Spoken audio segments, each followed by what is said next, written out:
সব সম্পর্কের প্রতি যত্নশীল হই আমরা, কিন্তু নিজেরও যত্ন নিতে হয়, এটা মনে হয় ভুলে যাই।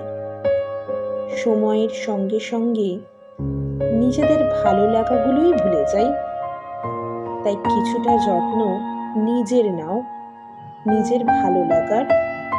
সবার আগে নিজেকে ভালোবাসো, নিজের স্বপ্নগুলোকে একটু ভালোবাসো, একটু যত্ন নিজের নাও।